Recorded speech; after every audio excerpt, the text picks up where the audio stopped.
today we are going to talk about something special, unusual for us, feeling almost a bit weird and uncomfortable, as we're going to talk about a quartz watch. Yes, you heard me fine, and we'll do so because we're going to go over a rather cool novelty just presented by Longines, and I quickly wanted to explain why. Well, first of all, I think it's good that we also talk about more accessible brands here and there, and on that matter, I think Longines have been doing quite a rather good job at it with some well-priced mechanical watches. Yes, I know, mechanical. So, secondly, we love the brand CEO Walter von Kennel, such a character, so always a pleasure to meet the man, which by the way has been working for Longines since 48 years and has been at its helm for the last 30 years.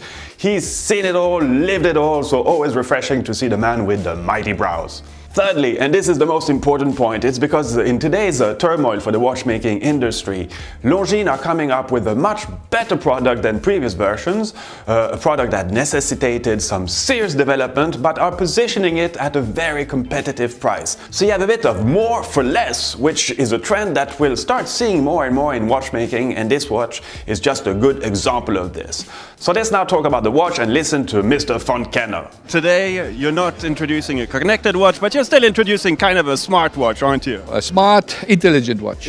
Yeah. Who is built according to the customer needs. That is to say, accuracy, perpetual calendar, shock and magnetic resistance, good life battery, and a good price.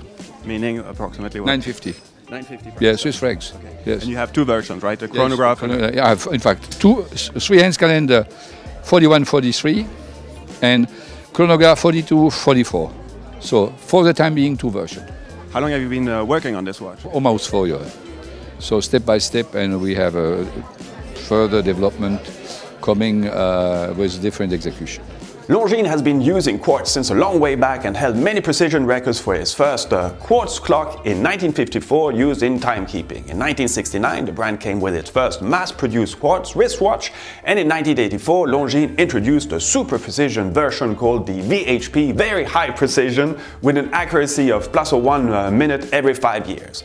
In 1996, they added the Conquest V.H.P with a perpetual calendar function, but with a date indicator only, meaning no worries on the passage of the 30th, 31st, 29th of any month, and this particular watch has been doing good for Longines for a rather long time, and that's the reason why they are now introducing a new version with some pretty improved performances. This watch is now precise to ±5 seconds per year. That's more than double the precision of the previous model.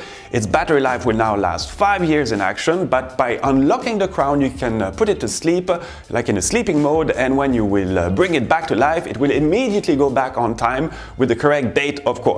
So setting the time with this clever crown is rather amusing to do. Big move, the hour hand moves, small move, and it's the minute only that changes, and every time going back to the same exact running second. So if battery is low, second hand will jump by 5 seconds increment, battery seriously down, all hands blocked on the 12 o'clock mark, and giving 6 months to actually change the battery before the watch loses its perpetual date memory and will need some resetting at the Longines service center. They've also seriously worked on some anti-magnetic and anti-shock features, which the watch actually is sensing by itself, and then when the problem is arising, and then it's adjusting by itself. So this watch is quite a clever watch. It comes in two sizes, a simple 3-hand plus date version. This represents the core of Longines collection, as Mr. von Kennel was explaining to me, as well as a chronograph version, and the price starts at 950 Swiss francs, and this is the most important point I wanted to make with this unusual report for us. As you can expect, I'm not a big quartz fan. I love the magic of mechanical movements, even in the Swatch System 51, but I have to admit that this product looked sincerely decent, and I seriously think that the consumer has really been taken into consideration when it comes to the development of this watch. So how to make it better for the user at a price that is in phase with the evolution of the market. So I think this video is an example of what we will see more often in the future, also with our favorite mechanical watches. Well, we'll see. So all the best, see you real soon.